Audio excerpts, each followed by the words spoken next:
नमस्कार, आप देख रहे हैं सी न्यूज भारत। मैं हूं आपके साथ ज्योति अरोड़ा। वक्त हो गया है न्यूज बुलेटिन का, जिसमें हम जानेंगे कि फिरोजाबाद में कैसे लगी आग, लखनऊ में किसने सरकार को आईना दिखाने की दी चेतावनी और प्रतापगढ़ में आज पुलिस क्यों दिखी सतर्क। इन सभी खबरों को जानेंगे विस्तार से, तो आइए नजर डालते हैं इस वक्त की बड़ी खबरों पे।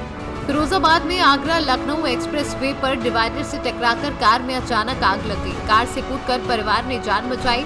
बताया जा रहा है कि कार सवार नोएडा से भदोही जा रहे थे। सूचना के बाद मौके पर पहुंची फायर ब्रिगेड की गाड़ी ने आग पर काबू पाया। वहीं घटना की जानकारी पर नसीरपुर में पुलिस ने मौके पर पहुंच गई थी।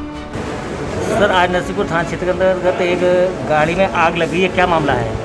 एक व्यक्ति जो है जो लखनऊ का रहने वाला था, वो एक्सप्रेसवे से जा रहा था नोएडा से लखनऊ। तो उसे जब्ती आ गई तो उसकी गाड़ी डिवाइडर पर चढ़ गई। हुंडई एसेंट गाड़ी थी, वो पलट गई। उसमें उसके साथ उसकी बीवी और उसके बच्चे भी थे। तो किस्मत ये रही कि वो जैसे आग लगी वो लोग दरवाज़ा खोल के बाहर आ गए। गाड़ी पूरी तरीके से जल चुकी है। उसको थाने पर लाया गया है, व्यक्ति को भी थाने पर लाया गया। तो उसने बताया कि मैं लखनऊ जा रहा था। बाकी आगे की जो भी विधिक कार्रवाई है वो की जा रही है और जान माल की कोई कोई व्यक्ति उसमें हताहत नहीं हुआ है। बस ये है कि कार पूरी तरीके से जल गई है, बाकी सब ठीक है। Thank you sir. फिरोजाबाद से सी न्यूज संवाददाता दीपक उपाध्याय के साथ आशीष उपाध्याय की रिपोर्ट। गया में आदिवासी जागरण मंच का 1 दिवसीय कार्यक्रम विश्वा इंफ्रास्ट्रक्चर के ऑफिस में किया गया। इस अवसर पर आदिवासी जागरण मंच के मगध प्रमंडल अध्यक्ष भीम विश्वकर्मा, शेरघाटी प्रखंड अध्यक्ष राजेश विश्वकर्मा एवं इंजीनियर रंजीत विश्वकर्मा की अध्यक्षता में सभा का आयोजन किया गया। मगध प्रमंडल के अध्यक्ष भीम विश्वकर्मा ने कहा कि संगठन आदिवासी जागरण मंच गांव-गांव में जाकर आदिवासी समाज के लोगों को जागरूक कर रहे हैं। उन्होंने ये भी कहा कि बिहार में आदिवासियों की 8.6% है, लेकिन हम लोगों को सिर्फ 1% आरक्षण मिलता है। क्या नाम है आपका? भीम विश्वकर्मा। क्या कहना है बताइए। हम लोग आदिवासी सम्मेलन की तैयारी कर रहे हैं। अच्छा। आगामी 9 अगस्त 2021 को फिर मंसूर रोड धर्मसभा भवन में महासम्मेलन हम लोग कर रहे हैं, जो जिनेवा देश से आदिवासियों सम्मेलन की तैयारी की गई। ये सम्मेलन का मुख्य उद्देश्य है कि आदिवासी समाज जो लुप्त होता प्राय जाती है, जिसको एकत्रित करने के लिए या दूसरे जागृत करने के लिए और जागरण के लिए उस समाज में आज आपका क्या कार्यक्रम था? आज हम लोग नुक्कड़ सभा के कार्यक्रम किए हैं, जिसमें अपने जाति समाज को जगाए हैं कि आदिवासियों की जो डिमांड है वो अभी तक बिहार सरकार नहीं दे रही है। 8/8/2016 में माननीय नीतीश कुमार जी आदिवासी में हम लोग के लोहार जाति को प्राथमिकता के आधार पर इन्होंने लागू किया, क्योंकि संवैधानिक अधिकार भारत देश जब आज़ाद हुआ था उसी समय से हम लोग के संविधान में ही लोहार जाति को आदिवासी का दर्जा मिला हुआ।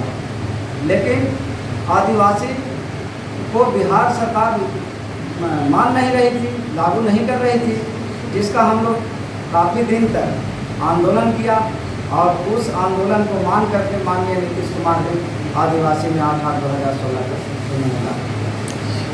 इसको विलुप्त होता प्राय जाती है और इसकी आपसी संगठन मजबूत नहीं है, जबकि बिहार में 8.6% संख्या आदिवासियों की है और हम लोग का 1% आरक्षण।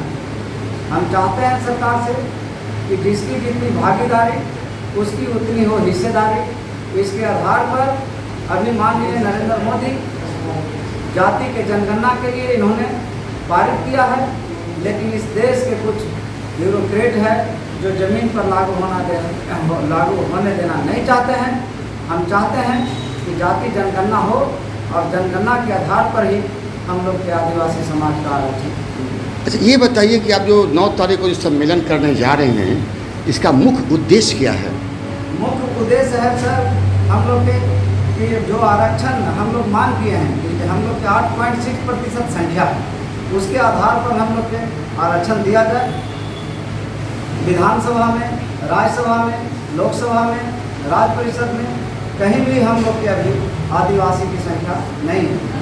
संख्या के बराबर उनको सीट नहीं दिया जा रहा। तो इस सम्मेलन को मजबूत करने के लिए आपके पास ठोस कारण क्या है? इस सम्मेलन को मजबूत करने के लिए हमारे पास जो नेता हैं वो हम लोग गांव-गांव में जा कर के जगा रहे हैं, क्योंकि लोकतंत्र है और लोकतंत्र में हम जब संगठित होंगे, हमारा संगठन जब मजबूत होगा, तब हम ध्यानाकर्षण कराएंगे। यहाँ के जो मुख्य धारा के राजनीति करते हैं, माननीय नीतीश कुमार जी हैं, माननीय नरेंद्र मोदी हैं, तमाम लोगों को हम बताएंगे कि हम आपके वोट के बदौलत हरा सकते हैं और जिता सकते हैं। गया से सीनू संवाददाता रविंद्र पांडे की रिपोर्ट।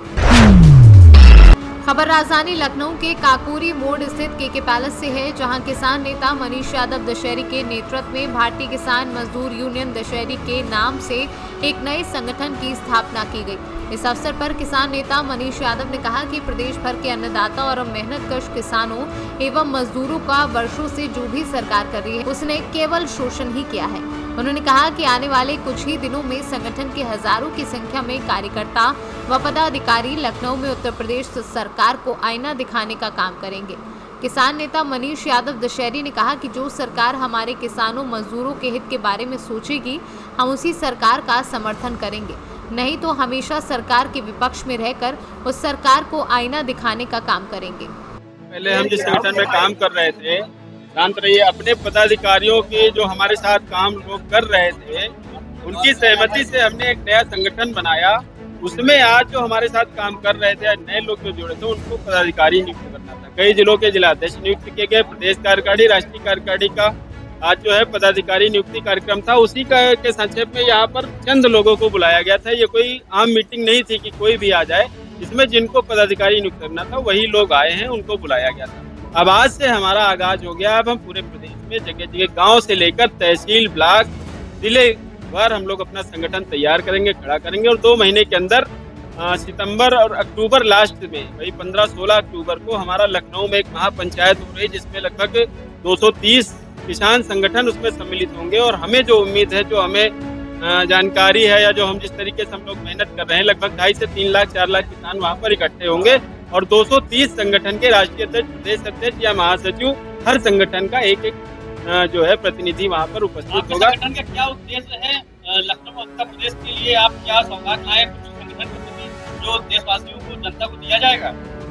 देखिए, देने का काम तो सरकारों का होता है, जिनको हम लोग और किसान चुन के भेजता है, क्योंकि देने के लिए हमारे पास नहीं है कुछ।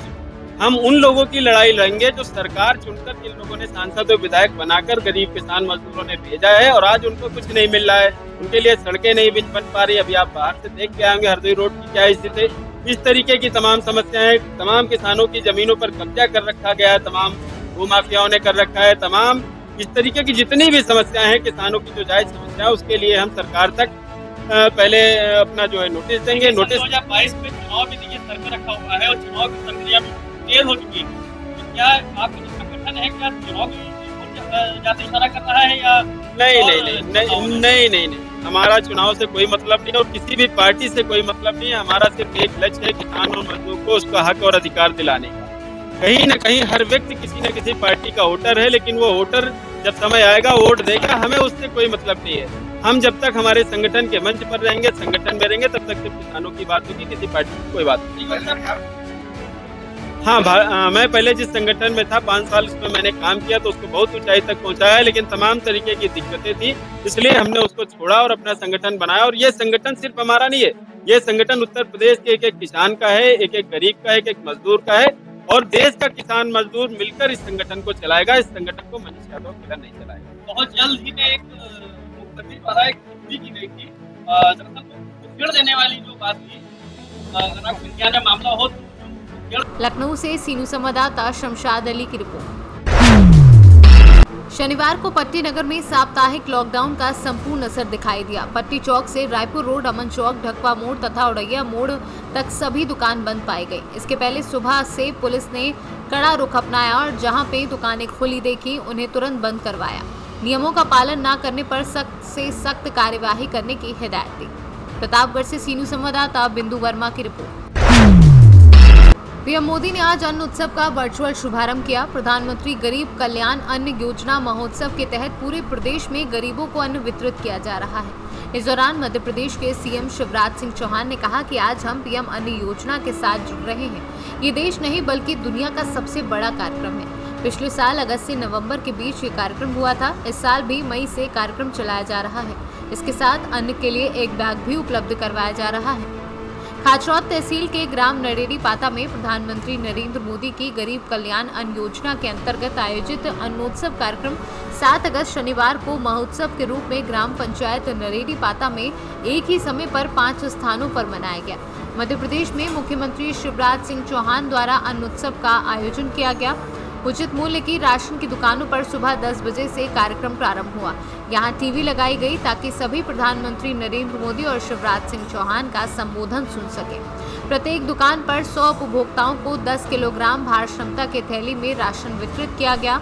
सभी जगहों पर जनप्रतिनिधि कार्यक्रम के मुख्य अतिथि उपस्थित रहे। अन्नोत्सव का कार्यक्रम इसलिए रखा गया है कि जो पिछले साल जो कोरोना महामारी आई थी उसमें जो लोगों को समस्या हुई थी, उनको अन्न की व्यवस्था के लिए ये चालू तो गत वर्ष से ही है और इस बार भी अब मई से नवंबर 2021 तक दिवाली तक सबको जितने भी उपभोक्ता है उनको अन्न का वितरण किया जाएगा। उसमें 24,435 पूरे मध्य प्रदेश में वितरण होगा। 25,435। हाँ, 25,435 का वो सब जगह वितरण होगा और इसी के दरमियान आज नरेड़ी पाता और में यह कार्यक्रम रखा गया। क्या नाम आपका? भगवती चरण शर्मा, संस्था प्रबंधक नरेड़ी पाता। सर, आज प्रधानमंत्री गरीब कल्याण योजना के अंतर्गत आज अन्न उत्सव मनाया गया है, क्या पूरा मामला है सर? ये जो कोरोना की वजह से हमारे गरीब वर्ग के जो लोग हैं वो कई बेरोजगार हो गए हैं। कोरोना की वजह से काम धंधा भी जो है नहीं रहा, तो ऐसी स्थिति में उन लोगों को घर चलाने में जो असुविधा हो रही थी, हमारे माननीय प्रधानमंत्री जी ने इस चीज़ को ध्यान में रखते हुए आज अन्न उत्सव के रूप में सभी को जो पात्रता पर्ची के आधार पर सभी को फ्री निःशुल्क अन्न दिया और ये योजना आगे तक भी अभी जारी है। सर, प्रति व्यक्ति को कितना कितना अनाज वितरित किया? व्यक्ति के मान से 5 किलो, एक व्यक्ति को 5 किलो, 2 हैं पात्रता पर्ची में तो 10 किलो, 3 हैं तो 15 किलो, 5 किलो के मान से उसमें चाहे चावल ले ले व्यक्ति या फिर गेहूँ ले ले। और आपके ये जो शासकीय मूल्य की दुकान है, कितनी दुकानों पर हमारे नरेड़ी पाता संस्था में 5 दुकानों को हम जो संचालित कर रहे हैं, उसमें नरेड़ी पाता मुख्य दुकान, बोरदिया उप दुकान, रूनखेड़ा उप दुकान, ऊंचाहेड़ा उप दुकान और थड़ौदा उप दुकान, कुल मिला के 5 दुकानों को दुकानें संचालित की जा रही हैं और आज सभी 5 दुकानों पे विधिवत रूप से अन्न उत्सव कार्यक्रम जो है संपन्न हुआ है। सभी हितग्राहियों को हमने बिल्कुल सम्मान सहित तिलक करके मोदी जी द्वारा फ्री राशन वितरित किया है। जी हाँ, आज माननीय प्रधानमंत्री मोदी जी की प्रधानमंत्री गरीब कल्याण अन्न योजना महत्वाकांक्षी योजना है, जो कि इसके अंतर्गत सभी को जो भी पात्र हितग्राही हैं उन्हें अन्न के वितरण का कार्यक्रम यहाँ पर संपन्न किया गया है और इसे यह एक उत्सव के रूप में मनाया जा रहा है, जहाँ पर नोडल अधिकारी माननीय मुख्य अतिथि महोदय, अध्यक्ष जी, हमारी सरकारी संस्था के सभी कर्मचारी, सभी ग्रामीण जन और पात्र हितग्राही उपस्थित रहे एवं सभी ने उत्साहपूर्वक इस उत्सव को मनाया है। प्रति व्यक्ति को कितना अनाज मिलेगा?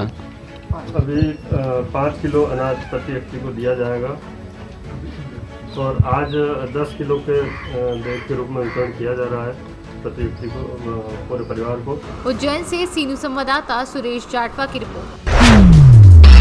बरेली में मालिक का बेटा फार्म हाउस से करता था चोरी, जिसके चलते मालिक के वफादारी निभा रहे नौकर ने विरोध किया, जिसको लेकर मालिक का लड़का और नौकर में ट्रैक्टर की बैटरी चोरी कर लेने को लेकर कहासुनी हो गई। इसी बात को लेकर मालिक के बेटे ने कल नौकर की धारदार हथियार से हत्या कर दी गई है। एसपी ग्रामीण का कहना है कि देवेंद्र तोमर के पुत्र आदित्य तोमर शराब का आदी था, फार्म हाउस में आए दिन चोरी करता था।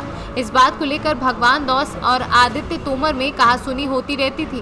कल आदित्य तोमर ने नुकीले हथियार से गोद कर उसकी हत्या कर दी।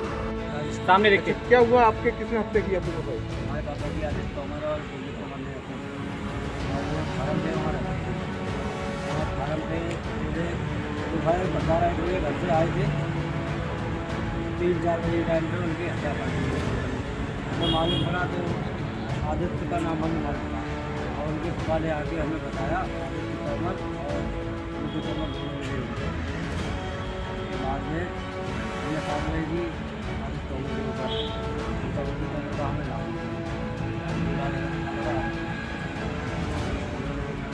करते क्या हैं आप?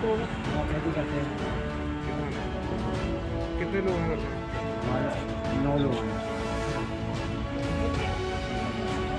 किस जगह के रहने वाले हैं?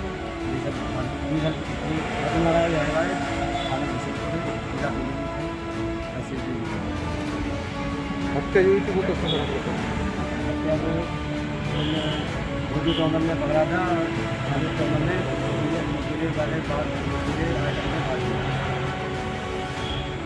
जनपद पीलीभीत क्षेत्र के रहने वाले श्री राजेश कुमार द्वारा थाना साहिब पर एक अभियोग पंजीकृत कराया है, जिसमें उन्होंने बताया है कि उनके पिता भगवान दास ग्राम फिरोजपुर में खेती का कटाई का काम करते थे तथा अपने खेत के मालिक से उन्होंने उनके फार्म हाउस को भी केयर टेकर के तौर पर काम करते थे। मालिक का लड़का अपनी गलत आदतों के कारण फार्म हाउस का सामान चोरी छुपे बेचता रहता था, जिसके कारण उस लड़के से उनका विरोध रहता था। कल दिनांक 6 अगस्त को मालिक के बेटे आदित्य तोमर ने उनके पिताजी की हत्या कर दी है। इस संदर्भ में थाना साहिब पर 302 IPC आदित्य तोमर के विरुद्ध पंजीकृत किया गया है। इस संदर्भ में नामजद अभियुक्त आदित्य तोमर को हिरासत में लेकर पूछताछ की जा रही है तथा उनके शव का पोस्टमार्टम आदि कार्रवाई सुनिश्चित कराई जा रही है। बरेली से सीनू संवाददाता विनय चौहान की रिपोर्ट। बेटमा के रोलाए गांव समीप 11 kV की लाइन बंद पड़ी है। लाइन को सुधारने बिजली पोल पर चढ़े 22 वर्षीय रवि पिता राजू गामड़ की करंट लगने के कारण मौत हो गई है। वहीं इस मामले में जब मीडिया कर्मियों के द्वारा बेटमा बिजली विभाग सुपरवाइजर धर्मेंद्र पंडित से बात की गई तो उन्होंने बताया कि लाइन सुधारने के लिए परमिट लिया गया था और लाइट बंद थी, लेकिन करंट लगने का कारण अब तक पता नहीं चल सका है। ये जाँच का विषय है, इस मामले में जाँच की जाएगी। वहीं मृतक रवि गामड़ 3 वर्षों से बिजली विभाग में अस्थायी कर्मचारी के रूप में काम कर रहे थे। अप्रैल 2021 में ही उनकी शादी हुई थी। आज जो है 10:35 पे ग्राम रोलाए में के बाद स्ट्रक्चर पे रवि पिता राजू गामड़ के नाम के आउटसोर्स कर्मचारी की मृत्यु हो गई करंट लगने से। परमिट नहीं लिया गया था क्या, जिसकी वजह से करंट लगा? लिया गया था लाइनमैन के द्वारा जी, रिसीव भी काटा गया था, वही करंट तक कैसे लगा इसकी जांच की जाएगी। तो सेफ्टी के लिए क्या साधन थे, मतलब सेफ्टी के क्या साधन थे? सभी साधन तो परमिट लिया गया है। शूज ग्लव्स वगैरह बारिश के चलते? नहीं, 11 kV पे ग्लव्स चलते नहीं है, 11 kV तो गैर से ही करना पड़ता है, लाइन बंद करके काम करना पड़ता है। सूच और अल्ट्राउंड लगाई गई थी इसको ग्रिड पे। धर्मेंद्र पंडित है कनिष्ठ यंत्र। इंदौर से सीनू संवाददाता सुरेश बैरागी की रिपोर्ट। आज all India community health worker association की बैठक की गई, जिसकी अध्यक्षता शशिकांत जिलाध्यक्ष ने की। संज्ञानात्मक जानकारी दयाशंकर जिला महासचिव द्वारा बताया गया कि हम वर्कर विगत वर्षों से all India community health worker association के रूप में जनसेवा करते रहते हैं, परंतु इसके एवज में सरकार द्वारा किसी प्रकार की कोई सुविधा मुहैया नहीं कराई गई है। आज कोविड-19 वैश्विक महामारी को लेकर हम वर्करों पर सरकार का एक नजर अग्रसर की ओर की जाए। हमारा नाम सुरेश प्रजापति ब्लॉक अध्यक्ष। नाम क्या है आपका? सुरेश प्रजापति ब्लॉक अध्यक्ष। ब्लॉक किस विभाग से ब्लॉक अध्यक्ष हैं? हम स्वास्थ्य विभाग से ब्लॉक अध्यक्ष हैं। आप लोग किस उद्देश्य से आप लोग यहाँ इकट्ठा हुए हैं? हम लोग उस उद्देश्य से है कि हम लोग का पहले पुराने का हम लोग कार्य कर चुके हैं। किस चीज़ में? CHG में। CHG में? हाँ, CHG। हाँ, हम लोग का कार्य इस समय बहाली की प्रक्रिया पर है। इसी के उपलक्ष्य में हम लोग सभी लोग एकत्र हुए हैं और हम लोग का बोल रहे हैं तो हम लोग को समझेंगे। आप लोगों द्वारा कौन सा सहयोग में आप? हम लोग वॉलंटियर के रूप में निःशुल्क सेवा करने के लिए हम लोग तत्पर हैं। अच्छा, कोविड-19 वैश्विक महामारी वॉलंटियर के रूप में पद पे हैं आप लोग। हाँ। उसके तहत आप लोग सेवा कर रहे हैं। हाँ। निस्वार्थ भाव से। हाँ। पैसा वैसा नहीं? नहीं। आगे चल करके आप लोग को सरकार रख सकती है कहाँ? हो सकता है। अभी उम्मीदें हैं? हाँ। श्योर हैं आप लोग? हाँ।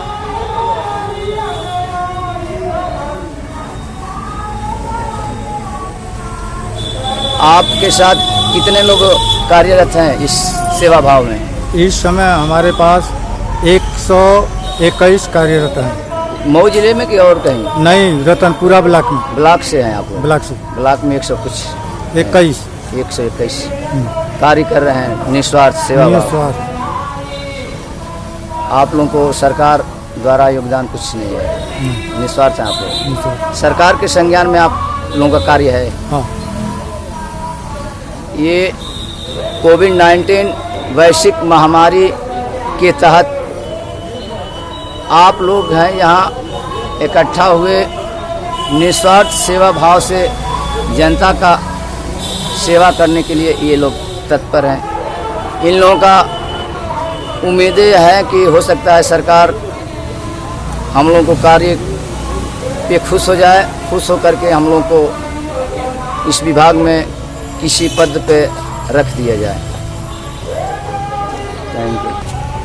अच्छा, ये बैठक का उद्देश्य क्या है? आप नाम सहित नाम बताएं अपना। हम all India community health worker association एवं जन स्वास्थ्य रक्षक एवं स्वैच्छिक कार्यकर्ता, इसके राष्ट्रीय महासचिव मनोज कुमार जी, राष्ट्रीय अध्यक्ष धनीराम सैनी जी एवं कोषाध्यक्ष राजेश शर्मा जी। और हमारा मतलब यह है कि डीजी हेल्थ के साइड पे जो भी रजिस्ट्रेशन हुए हैं निःशुल्क सेवा समाज सेवा के लिए, निःशुल्क सेवा समाज सेवा करने के लिए हम लोगों को चयनित किया गया है। आज ये रतनपुरा ब्लॉक पे मीटिंग हुई है और हमारी बातों को यहाँ के अधीक्षक माननीय अधीक्षक जी हमारा आदेश लिए हैं, वहाँ से CMO ऑफिस से यहाँ तक आदेश आ गया मेल द्वारा, और 1-2 दिन में मतलब हम लोग को मतलब समाज सेवा करने के लिए रखा जाए। अच्छा, इस क्षेत्र में, इस विभाग में कब से आप लोग लगे हैं? इस क्षेत्र में देखिए, तो बहुत पुराना CHG है, 1977 की वैकेंसी है। लंबित समय से मतलब कि इसमें मतलब कुछ का 2002 से लड़ाई चल रही थी और सरकार हमारी बातों को रखी है। आप लोगों के कुछ हमने देखे हैं कार्ड, ID कार्ड देखे हैं, उस पर लिखा है कोविड-19। ये कोविड-19 तो अब चालू हुआ है। जी। तो इसमें कोविड-19 के तहत हम लोग को मतलब लिया गया है, जो डीजी हेल्थ की साइड है उस पर हम लोग का रजिस्टर्ड हुआ है। उसमें मतलब कि रजिस्टर्ड होने के साथ इसमें हम निःशुल्क सेवा करने के लिए तत्पर हम करेंगे। अभी निःशुल्क करेंगे जी। आप लोगों की उम्मीदें हैं कि सरकार आप लोग को रख लेगी? जी। मऊ से सीनू संवाददाता राम प्रवेश भारती की रिपोर्ट। चक्रोड पर एक व्यक्ति द्वारा अवैध रूप से कब्जा किए जाने की शिकायत उप जिलाधिकारी पट्टी से की गई। पट्टी कोतवाली क्षेत्र के रेडी गारापुर गांव के रहने वाले रिंकू यादव पुत्र नन्हे लाल यादव ने बताया कि उनके घर के समीप पुराना रास्ता है जिस पर सभी लोग आते जाते हैं। गांव के एक व्यक्ति जो सरहंग किस्म का है, चक्रोट पर भी कब्जा कर लिया है। शिकायत करने पर मारपीट, गाली गलौज करने पर उतारू हो जाता है और पीड़ित ने मामले में कार्यवाही करने की मांग की है। प्रतापगढ़ से सीनू संवाददाता बिंदु वर्मा की रिपोर्ट। आज भाजपा नेता तोषमणि पंथी सैकड़ों महिलाओं और पुरुषों के साथ अनुविभागीय कार्यालय तहसील पहुंचे, जहां पर उन्होंने बारिश के कारण हुए नुकसान से पीड़ित परिवारों को जल्द से जल्द मुआवजा देने की बात कही। उन्होंने वार्ड नंबर 21 के गोयल भवन के पीछे वाली गली में रह रहे 25 परिवारों को एवं वार्ड नंबर 3 में बसौदा नाके पर रह रहे 25 परिवार जो कि लोहेपिटा समाज के हैं, उनको शासन से स्थायी जगह देने की मांग की, क्योंकि हर साल बारिश का पानी उनके घरों में भर जाता है और उनका खाने पीने का सामान और सारी गृहस्थी नाश हो जाती है। वहीं उनके पास कुछ भी नहीं बचता है। मजबूरी के कारण ये लोग नदी नालों के पास में रह रहे हैं। विदिशा से सीनू संवाददाता मोहम्मद अरबाज की रिपोर्ट। फिलहाल के लिए बुलेटिन में बस इतना ही। देश और दुनिया की तमाम बड़ी खबरों के लिए आप देखते रहिए सी न्यूज़ भारत।